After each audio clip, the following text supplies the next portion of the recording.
Continuamos con la serie de la autoridad de la palabra y el título de hoy, que es la tercera enseñanza, 3 de 3, cerrando así ya esta serie.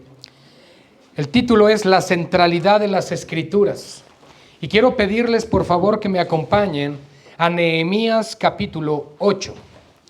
Nehemías capítulo 8. La centralidad de las Escrituras, cerrando así la serie de la autoridad de la palabra que hemos tenido ya por 3 domingos continuos. Nehemías capítulo 8, versículos 1 al 10, terminando la lectura, oramos.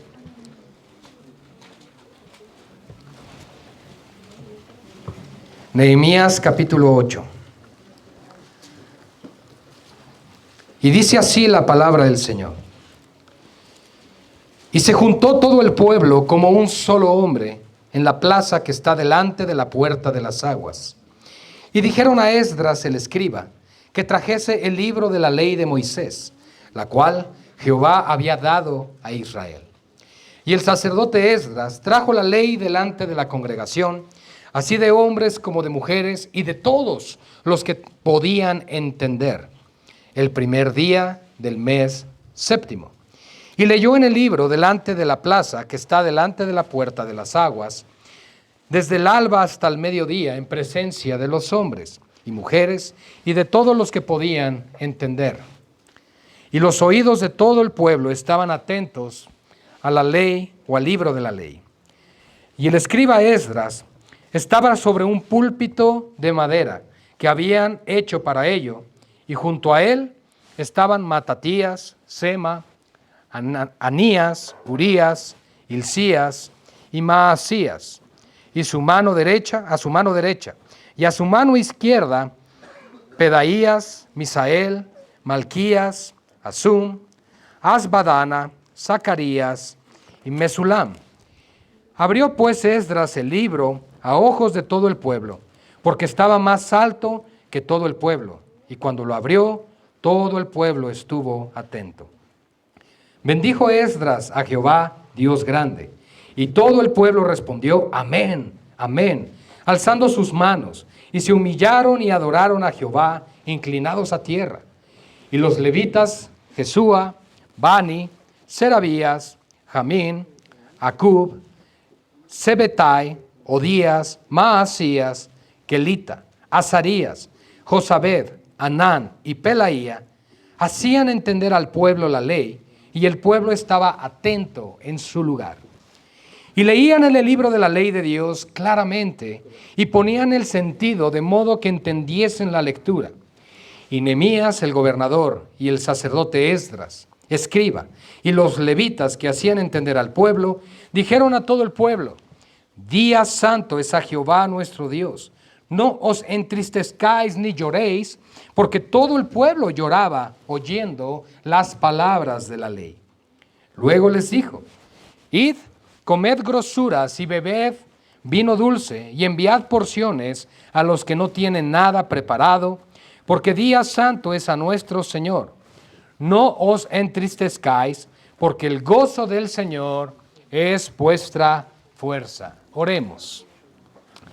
Precioso Padre, Dios eterno, Santo Señor, una vez más estamos delante de ti, delante de tu majestad, rogando y clamando, porque traigas entendimiento a las Escrituras, porque traigas discernimiento, Señor, a nuestro corazón, con respecto a tu palabra y con respecto a tu voluntad. Obra tú, Señor, en medio nuestro. Trae dirección, trae consejo, Señor, a nuestras vidas, para que tu palabra sea entendida y podamos tener comprensión de la importancia, de la centralidad de las Escrituras en la vida del cristiano. Damos gloria a tu nombre en esta mañana y con todo honor, con todo temor y respeto, abrimos nuevamente tu palabra para que tu nombre sea exaltado. Damos gracias en este día por tus misericordias, por tus bondades, por tu grande amor y por la vida de nuestro Señor y Salvador Jesucristo, que se dio en rescate nuestro para darnos perdón y vida eterna. A ti la gloria, Padre, en el nombre que es sobre todo nombre, en el nombre de Jesús. Amén y amén. Gloria al Señor. Pueden tomar su lugar.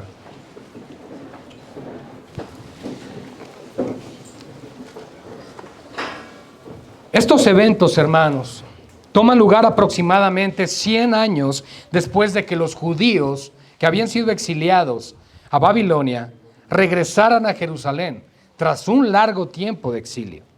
La vida no había sido fácil para el pueblo de Dios. El pueblo había sufrido en manos de vecinos hostiles y cosechas fallidas. Aunque lograron reconstruir el templo, su nuevo templo no se comparaba con aquel templo glorioso que Salomón había levantado. Ese templo que los babilonios habían destruido cuando saquearon e invadieron Jerusalén. En este tiempo, como gobernador, Nehemías ha supervisado la reconstrucción de los muros que rodean la ciudad y que protegen a sus habitantes de los enemigos hostiles. También demostró una excelente capacidad de liderazgo ante los males sociales que existen en su comunidad. Sin embargo, la dificultad de la situación, hermanos, ha traído desilusión y cansancio espiritual. Y es en este momento cuando Esdras, sacerdote y escriba, viene ante la multitud reunida para leer las Santas Escrituras. Esdras, que es capaz de trazar su linaje a Aarón, el primer sacerdote de Israel, tiene credenciales impecables ante los ojos de Dios. Aún más importante, él es aquel del cual se dice que era un escriba diligente en la ley de Moisés, lo cual pueden leer en Esdras capítulo 7, versículo 6. ¿Por qué? Porque la mano de Jehová está sobre él. Se juntó todo el pueblo, dice el versículo 1, y juntóse todo el pueblo como un solo hombre. Se unieron como un solo hombre, lo cual hoy diríamos como una sola mente. Aquí existe unidad, no división, no hay distinción, todos siendo uno, con un mismo propósito, con un mismo llamado. Y recuerden, mis amados hermanos, que en Hechos capítulo 2, versículo 1, antes de que llegase la promesa del Espíritu Santo, antes de que iniciara el nuevo pacto de Cristo con la iglesia, estaban todos unánimes y juntos. Es lo que dice el versículo 1 del capítulo 2 del libro de Hechos. La unidad, mis amados hermanos, va más allá de solo estar juntos. Tú y yo podemos estar sentados en este lugar, pero no en unidad, no con una misma mente y no con un mismo parecer. Ahí el pueblo estaba unido como un solo hombre, sin distinción. Ahora, no sabemos nosotros, el texto no nos dice cómo debían reunirse en ese lugar. El texto tampoco nos dice que Esdras o Nehemías fueron los encargados de reunir al pueblo, pero es probable que lo hayan hecho. Reunir una gran asamblea de gente requiere algún tipo de notificación previa. De otra manera, mis hermanos, la gente no se habría dado cuenta de la reunión y no habrían venido. Ahora, en el mismo versículo 1, donde estamos en Nehemías 8, nos dice que se reunieron en la plaza que está delante de la puerta de las aguas. Ellos tienen un templo, pero deciden reunirse en la plaza ante la puerta de las aguas, seguramente para asegurar el acceso de todos, en vez de limitar la participación a solo algunas personas. Y aunque hay preguntas acerca de la localidad de la puerta de las aguas, seguramente se ubica en la muralla del este, cerca del punto sudeste de la ciudad, donde el valle de Hinnom, es decir, al sur de la ciudad de Jerusalén, se une con el valle de Kidrón, al este de la ciudad. Su nombre sugiere que ofrece acceso al arroyo de Gihón en el lado oeste de la ciudad de Jerusalén, una fuente de agua vital para la vida de la ciudad. Y es entonces que en ese momento, cuando el pueblo estaba unido en la plaza, le dicen a Esdras, le piden al escriba, le piden al sacerdote que trajese el libro de la ley de Moisés, la cual mandó Jehová a Israel.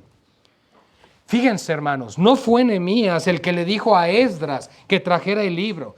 Nehemías era el gobernador, el responsable de la reconstrucción de los muros de la ciudad. Y él no fue el que le dijo a Esdras, Esdras, ¿podrías traer la ley de Moisés? Necesitamos escucharla. No, el pueblo, hombres y mujeres unidos, clamaban, pedían por la ley de Dios en sus vidas.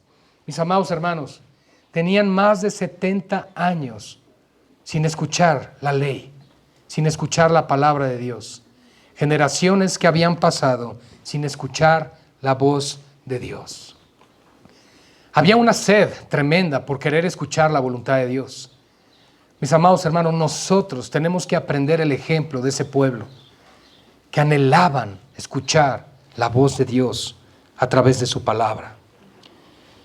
Nadie es excluido de esta asamblea. Nosotros nos damos cuenta en el texto que leímos que hay hombres y mujeres y todo entendido para escuchar. Supuestamente niños capaces también para comprender por lo menos una parte de la Escritura. Todo aquel que tuviera la capacidad de entender. Los niños pequeños la tienen. Los niños pequeños tienen la capacidad de entender, tienen la capacidad de reconocer la palabra de Dios. Los niños más pequeñitos, no. Así que por ello quiero pedir que los niños de 5 años para abajo puedan salir a su clase en este momento. ¿Es cierto? ¿No hay? Ah, bueno. Gracias. El pueblo se encuentra en este momento espiritualmente hambriento y anhelaban oír la palabra del Señor. Esdras, el sacerdote, trajo la ley delante de la congregación, versículo 2, así de hombres como de mujeres y todo entendido para escuchar. Quiero que notemos eso porque nadie estaba excluido. Nadie estaba excluido de escuchar y de estar presentes ante la palabra de Dios. Aún los adultos, en ocasiones, pensamos que son los únicos que pueden lograr interpretar o entender la Biblia y los sermones, pero la realidad es que todos tenemos la capacidad de hacerlo. Una vez que estaba ahí Esdras con la ley, él fue levantado y leyó en el libro delante de la plaza que está delante de la puerta de las aguas, desde el alba hasta el mediodía. Por ahí de las 6 de la mañana a las 12 del día, no de las 10:30 a las 12. Hay un tiempo diferente. Y el pueblo de Dios estuvo dispuesto a escuchar. El pueblo de Dios pidió, clamó porque la ley fuera dada. Aunque Esdras seguramente leía el Pentateuco, la ley de Moisés, él no podría leer todo en voz alta en estas pocas horas. No sabemos qué parte seleccionó de las Escrituras, pero sí sabemos que se interpretó la lectura según los versículos 7 y 8. Y el verso 3, mis amados hermanos, nos dice que los oídos de todo el pueblo estaban atentos al libro de la ley. Recuerden que el enfoque de esta enseñanza es la centralidad de las Escrituras. En otras palabras, que nuestra vida gire en torno de la palabra del Señor. Versículo 3, los oídos de todo el pueblo estaban atentos al libro de la ley. Por ejemplo, a nosotros, a quienes nos cuesta mantener la atención durante un sermón de más de 20 minutos, apenas podríamos imaginar cómo esta gente podría prestar atención a la lectura del Pentateuco durante varias horas. Esta gente, sin embargo, estaba acostumbrada a escuchar, porque era la única manera que podrían ellos aprender las Escrituras. Ellos no tenían una Biblia en casa. Ellos no podrían tener ese tipo de devocionales con la lectura de la Biblia en sus manos. Ellos memorizaban las Escrituras a medida que eran expuestos a ellas. Antes de ser inventada la imprenta, mis amados hermanos, la gente no tenía su copia personal de las Escrituras. Dale gracias a Dios porque puedes tener este libro. Dale gracias al Señor por ello. Y podemos estar seguros de que se daban cuenta entonces del gran significado que tenían las Escrituras durante ese tiempo que la escuchaban. También nos damos cuenta, hermanos, de su hambre espiritual, porque el hambre espiritual ayuda a querer escuchar la palabra de Dios. Entregan todo su corazón con el deseo de oír la palabra de Dios. Están atentos para poder renovar su herencia espiritual. Una generación de judíos que por 100 años no habían sido expuestos a la ley de Dios. Amaban a Dios, anhelaban la palabra de Dios. De hecho, la enemistad entre samaritanos y judíos viene precisamente en este tiempo, en el regreso de la deportación. Samaria era la capital del reino del norte, Israel, y Jerusalén la capital del reino del sur, donde se encontraba Judá. Y mis amados hermanos, los judíos en Judá no quisieron que aquellos que se habían apartado de su relación como hermanos y como nación compartieran con ellos la reconstrucción de Jerusalén y del templo. No quisieron. Y de ahí viene la enemistad entre judíos y samaritanos. Sin embargo, podemos darnos cuenta del gran celo, la pasión que había en sus corazones por el anhelo de la palabra del Señor. Y en los versículos 4, 5, 6 y en el 8, en la ley de Dios leían lo siguiente. Esdras, el escriba, estaba sobre un púlpito de madera que habían hecho para ello. Abrió pues Esdras el libro hebreo, Seper, a ojos de todo el pueblo, porque estaba más alto que todo el pueblo, y como lo abrió, todo el pueblo estuvo atento. Bendijo entonces Esdras a Jehová Dios grande, y todo el pueblo respondió, amén. Que en hebreo es amén, amén. Alzando sus manos, humillándose, y adoraron a Jehová, inclinados a tierra. Y leían en el libro de la ley de Dios claramente y ponían el sentido de modo que entendiesen la lectura. Fíjense qué importante narrativa encontramos aquí en Esdras, mis amados hermanos. Porque era un pueblo que no estaba persiguiendo emociones. No era un pueblo que decía, yo vengo por mi milagro, yo vengo por mis dones, yo vengo por esto, yo vengo por aquello. No, ellos venían con hambre y sed de la palabra de Dios. Dios habló, esa es su voluntad, eso es lo que yo anhelo, eso es lo que yo quiero. La vida cristiana, amada iglesia, se basa precisamente en el despertar de la palabra de Dios en nuestros corazones. La voluntad de Dios es que su palabra sea obedecida, sea recibida, sea guardada. Él encargó eso, según el Salmo 119. Y nosotros tenemos la responsabilidad de hacerlo. Esdras está tomando un rol, un papel sumamente importante aquí. El escriba, Esdras, estaba sobre este púlpito de madera que habían hecho para ello.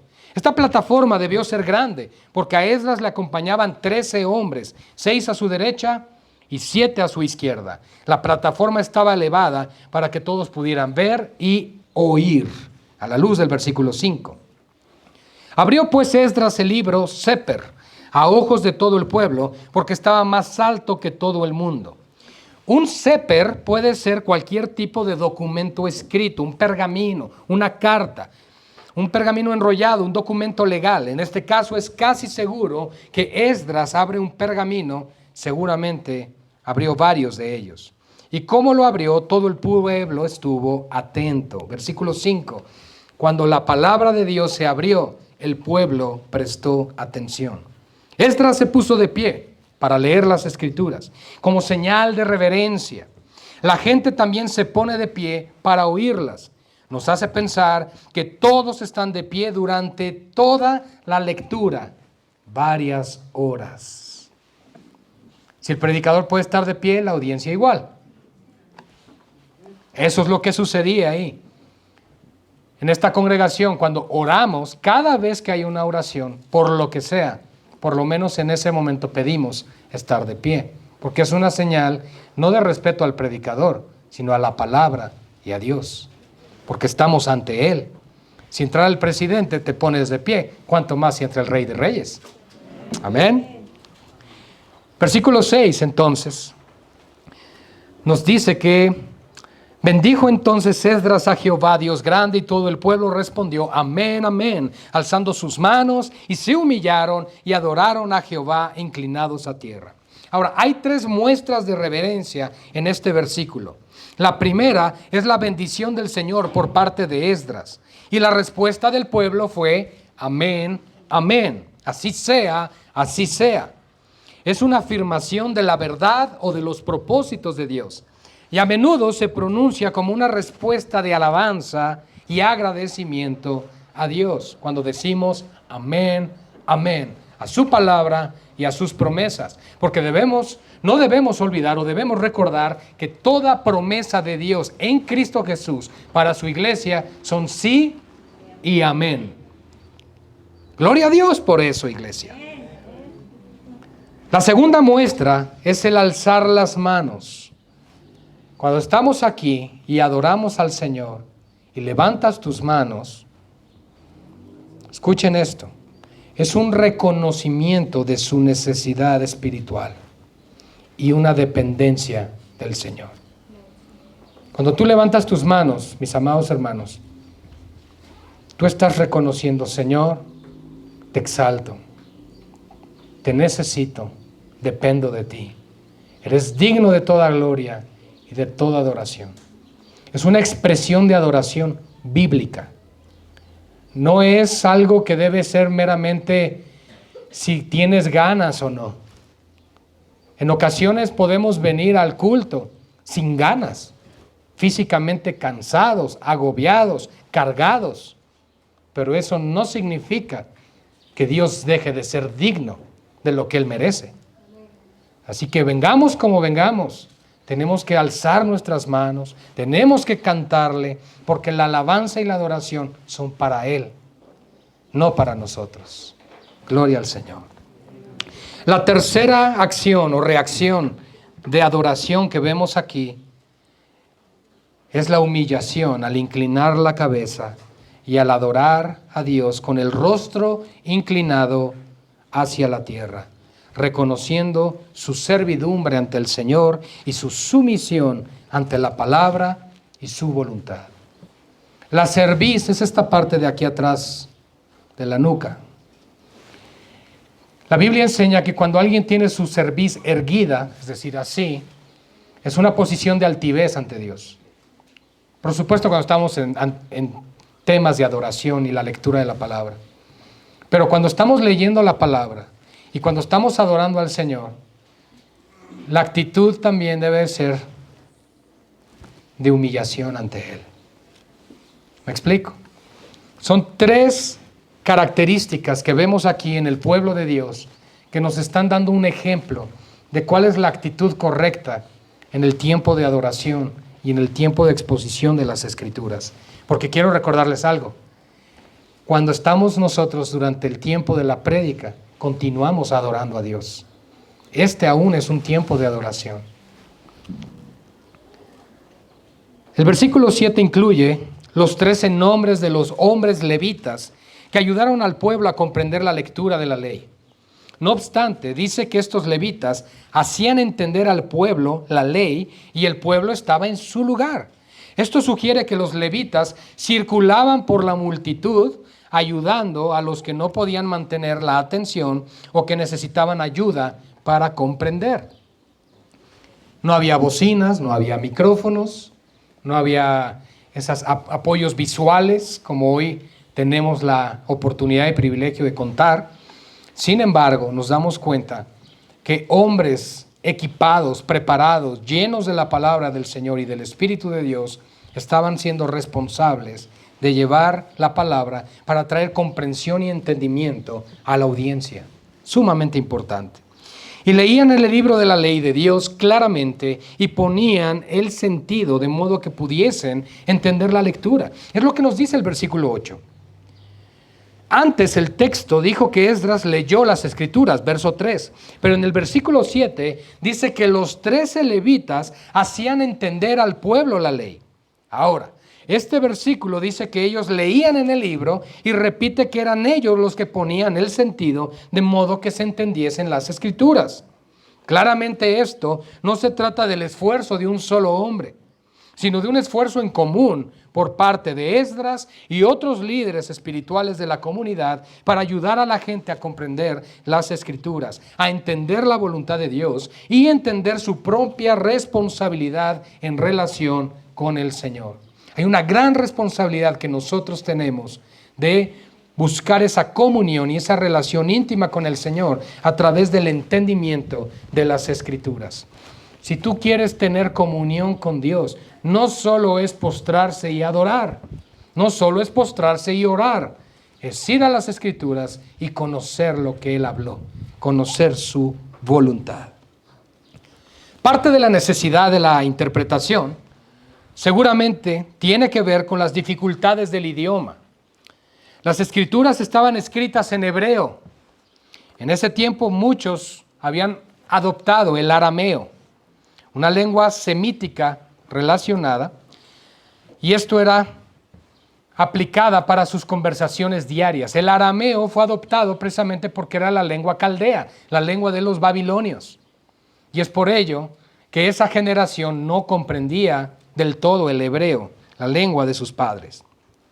Pero a menudo las Escrituras también son demasiado complejas y están demasiado enraizadas en un tiempo en particular y por lo tanto requieren explicación, aun cuando el idioma no tiene nada que ver con la comprensión. ¿Cuántas veces les ha pasado que has leído la Biblia y dices, no sé qué dice aquí, aunque está en español? Yo creo que a todos nos ha pasado en algún momento. Bueno, la idea de esto es que los maestros que Dios levanta para proclamar la palabra del Señor es que puedan desenredar, por decirlo así, extraer lo que son los elementos del texto para traer la explicación al pueblo de Dios. Y es lo que estaban haciendo estos levitas. Esta era la responsabilidad de los líderes judíos y es hoy también la responsabilidad de todo pastor y todo predicador a través de la homilía o la homilética, la enseñanza y aplicación del texto. Versículos 9 al 10, hermanos. Dice así, que es día santo y por lo tanto no se debían entristecer. ¿De qué manera debemos presentarnos entonces delante de Dios? Con gozo, con alegría en nuestro corazón, por quién es Él, por lo que Él ha hecho y por lo que Él hará, porque Él es fiel a sus promesas pasadas, presentes y futuras. Dios nunca nos abandona. Dios nunca deja a su pueblo y Él se agrada de aquellos que le temen.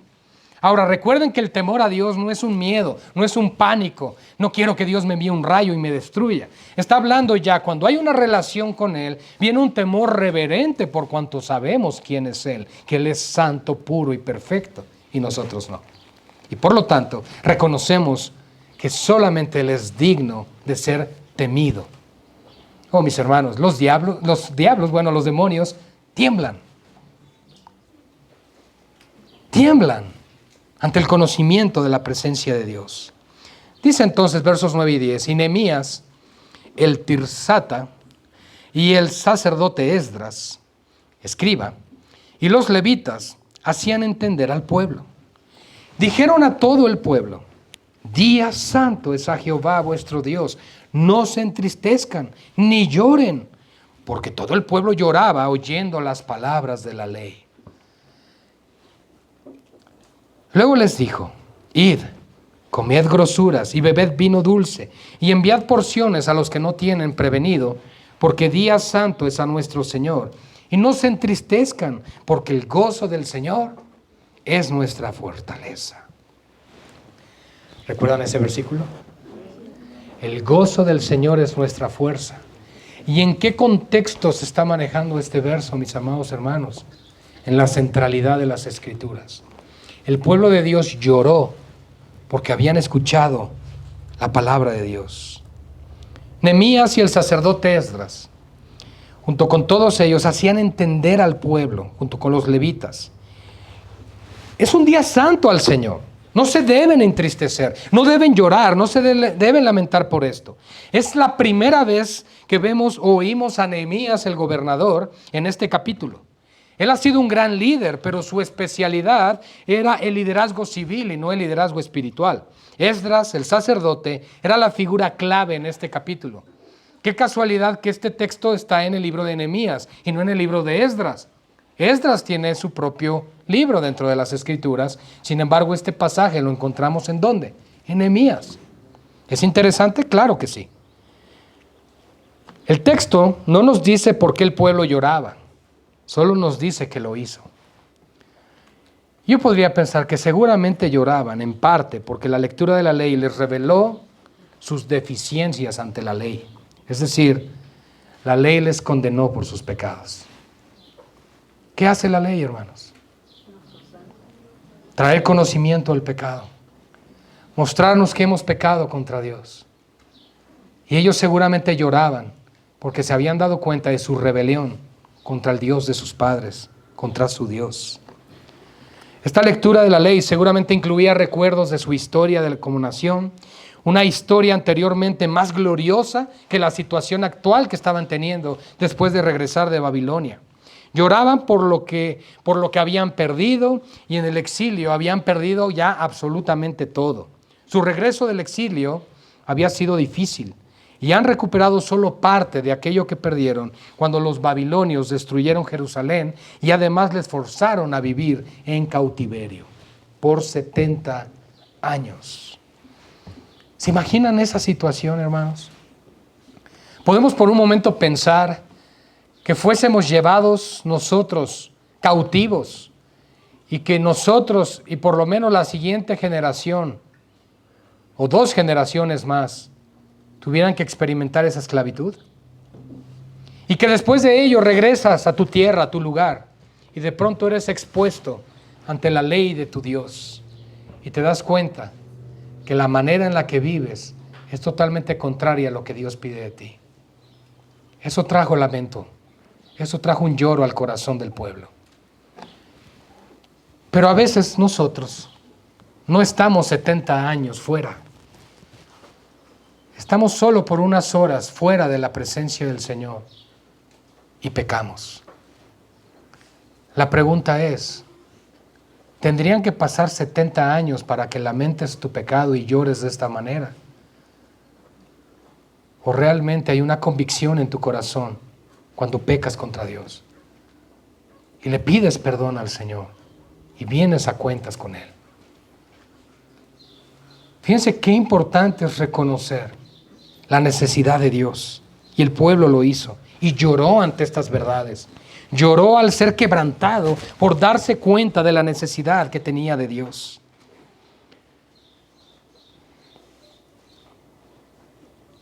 También puedo asegurarles, hermanos, que se trata de lágrimas de alegría, algunas de ellas.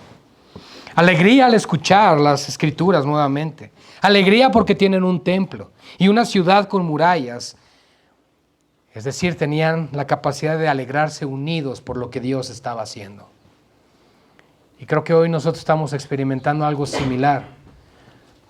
La alegría que podemos tener porque Dios nos está concediendo nuestro propio templo para la gloria de su nombre. ¿Saben? Cualquiera que sean sus razones por el llanto que estaba teniendo el pueblo, sus líderes dejan claro que ya sea tristeza o lamentación, no eran apropiadas para esa ocasión. Fíjense qué interesante. Sea cual sea la razón por la cual estaban así, no era el momento para estar bajo esa circunstancia. No era una situación apropiada para ello. Es un día sagrado. Un día cuando el Señor está con ellos. Un día en que pueden comenzar a reconstruir su herencia espiritual. La respuesta apropiada para un día así es la alegría y no la tristeza. Por eso Esdras les dice, id y comed grosuras y bebed vino dulce y enviad porciones a los que no tienen prevenido, en el versículo 10. La gente no podía trabajar ese día, en vez de ello, pues debía hacer ofrendas al Señor, ofrendas quemadas, ofrendas de grano y de bebidas, a la luz de Números 29, versículos 2 al 6.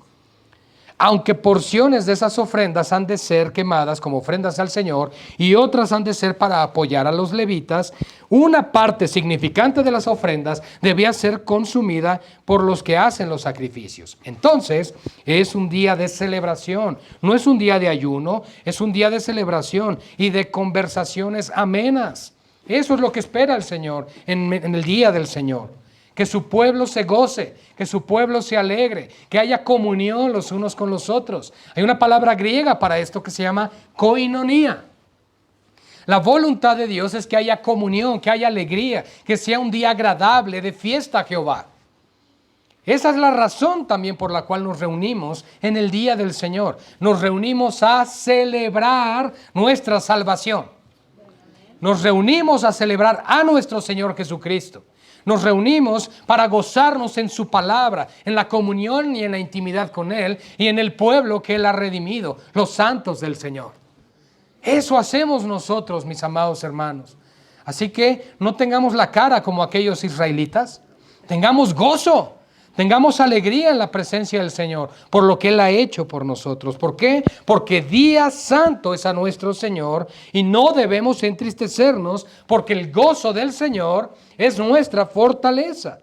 Estas son las razones para sentirse agradecidos. Primero, es un día santo. Es un día santo para nuestro Señor.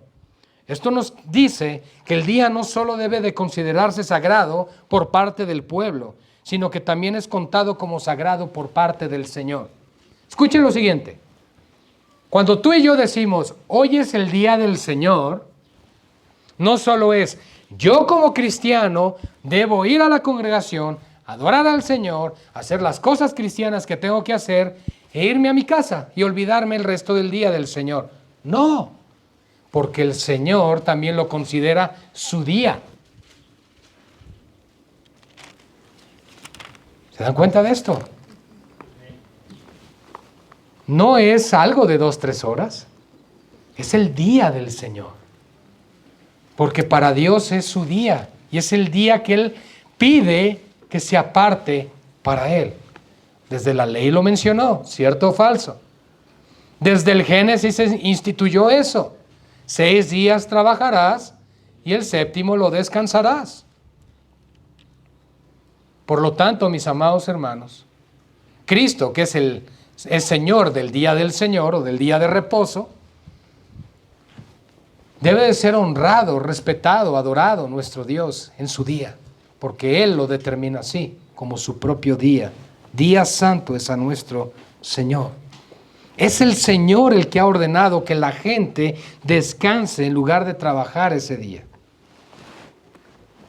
Debemos hacer hasta lo imposible, porque podamos trabajar de lunes a sábado todo lo que tengas que hacer, pero el domingo es día del Señor.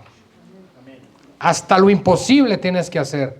Pedir cambios de turno, hablar con tu jefe, trabajar horas extras entre semana, yo qué sé, con tal de que el día del Señor sea para Él. Eso es algo que debemos buscar intensamente, mis amados hermanos. Estuve orando al Señor por un trabajo y ya me lo concedió, solo que tengo que trabajar los domingos. ¿Realmente vendrá de parte de Dios ese trabajo? Yo creo que no, porque Dios no te va a dar algo, escuchen, que contradiga su palabra. ¿Estamos de acuerdo? Pastor, pero hay necesidad de trabajar. Sí, sí la hay. Claro que la hay. Todos tenemos necesidades. Pero estoy seguro que Dios te puede dar otro medio de ingreso. O estoy seguro que puedes hablar con tus patrones y te van a dar la oportunidad de cambiar el día. Sí se puede. O incluso puedes hablar con tus compañeros que no conozcan del Señor y cambiar el día. Pero sí se puede. Cuando queremos, está la ayuda del Señor para bendecirnos con ello.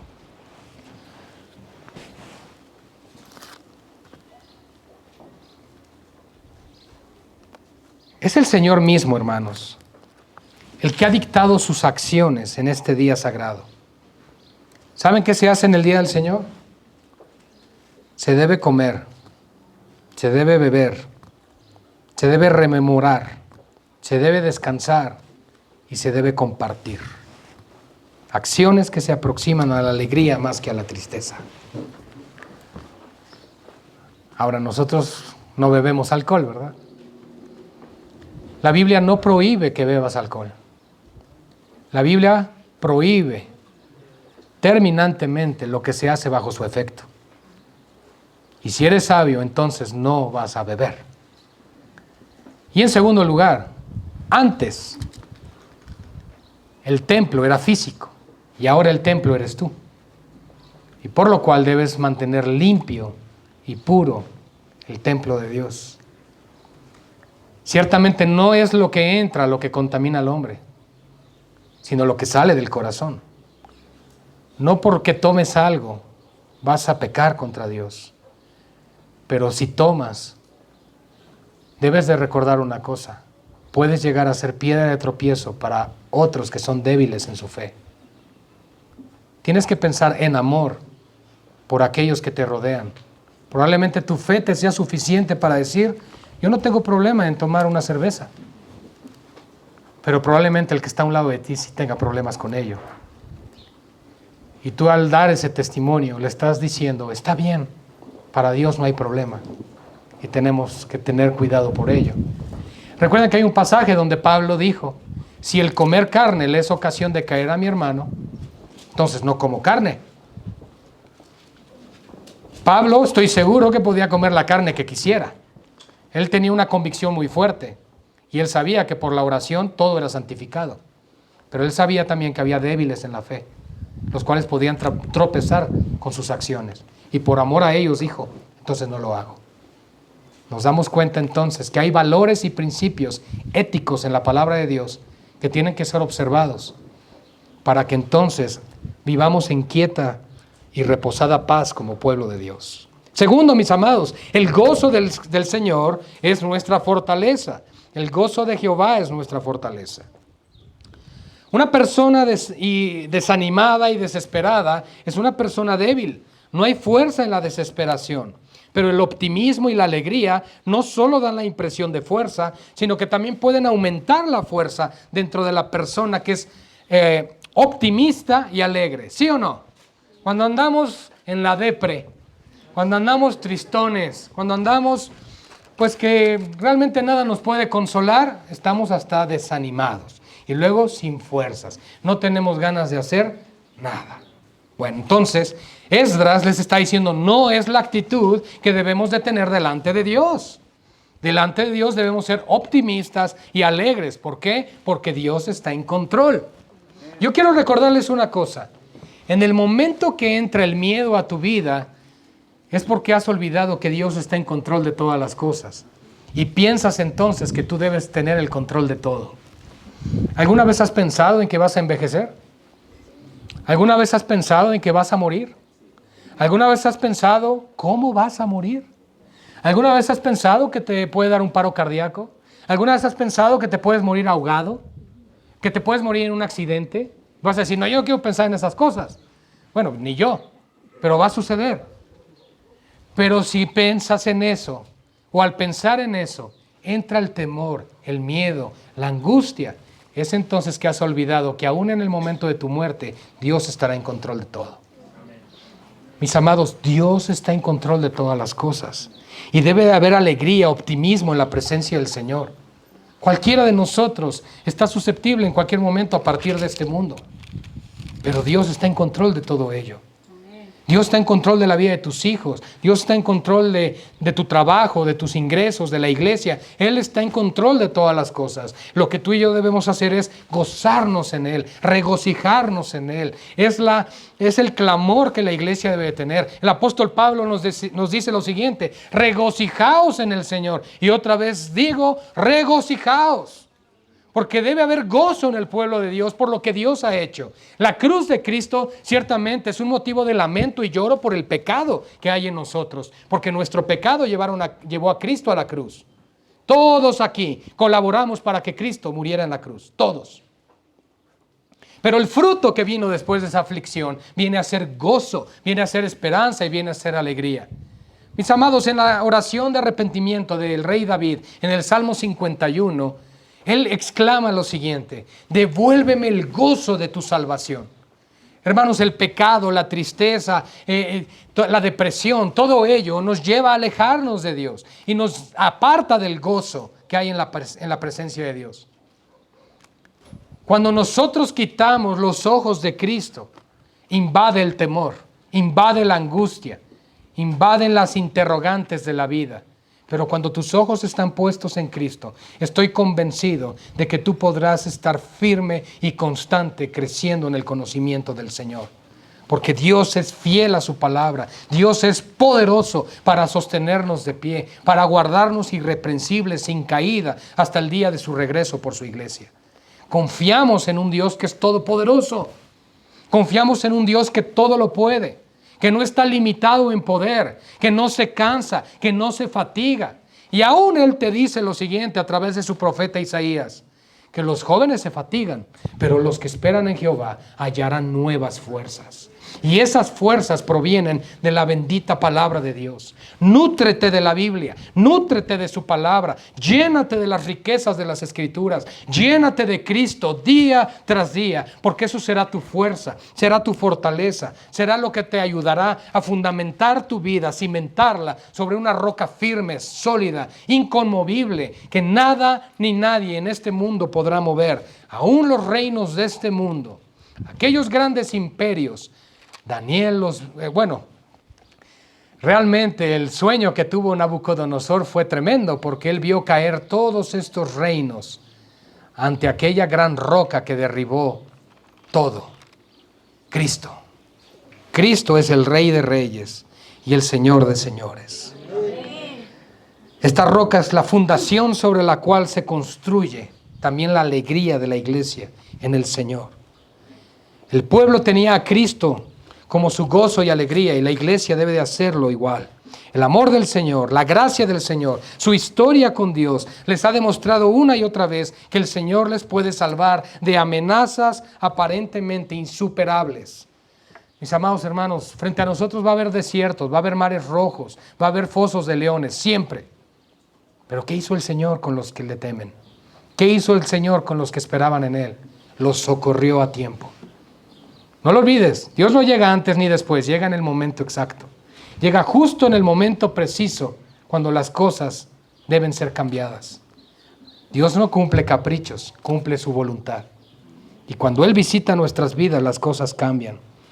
El Señor nos ha llamado a recordar que el día del Señor es un día sagrado para Él, descansando en Él, recordando nuestra herencia espiritual en Cristo, comiendo buena comida en la vendimia, disfrutando también del agua que Dios nos da y disfrutando de la coinonía y la comunión que tenemos nosotros como hermanos. Es un día para estar alegre, porque este día nos da la experiencia de las nuevas fuerzas que hallamos en Él. Gloria al Señor. Oremos, iglesia. Padre, damos gracias por tu palabra.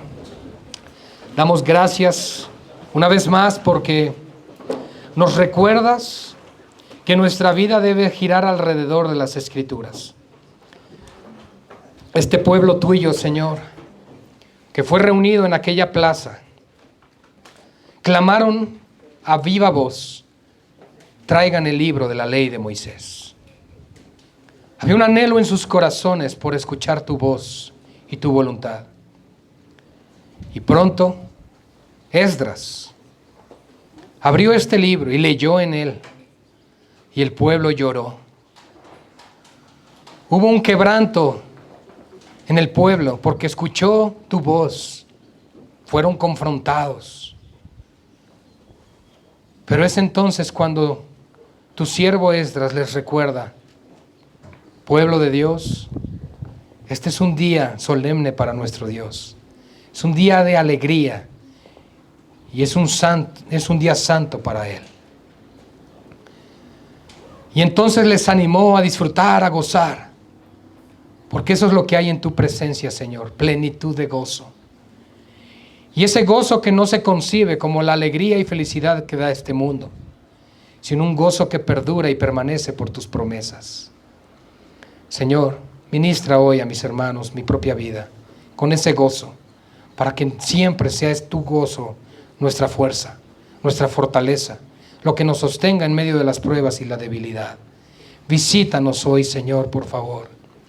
Y también ruego, Padre, por aquellos que aún no te conocen como Señor y Salvador. Quiero decirles hoy, amigo, amiga, que has visitado este lugar o que escuchas este mensaje. Quiero decirte que hay oportunidad de perdón de tus pecados en Cristo Jesús. La Biblia dice que si tú has pecado contra Dios, estás separado de Dios por la eternidad. Pero Dios ha hecho el sacrificio de su propio Hijo, cargando tus pecados y maldad sobre su propio Hijo en aquella cruz, recibiendo el castigo de tu maldad y de tu pecado. para que al morir Él en tu lugar, la sentencia de muerte que había sobre ti sea quitada. Dios puede justificarte. Dios puede perdonarte de tus pecados y puede salvarte dándote vida eterna. Pero tienes que arrepentirte de tus pecados y poner tu fe en aquel que murió en la cruz en tu lugar, en Jesús, el Hijo de Dios, el cual resucitó de entre los muertos para darte a ti la victoria sobre el juicio, para darte a ti la victoria sobre el pecado y para ofrecer al Padre la victoria sobre todos los enemigos. Si tú pones tu fe y tu esperanza en Cristo y obedeces su palabra, Él promete vida eterna para ti y para todos aquellos que Dios llamare. Damos gracias en este tiempo, Señor, por tu salvación, en el nombre de Jesús. Amén y amén. A Dios sea la gloria y honor en este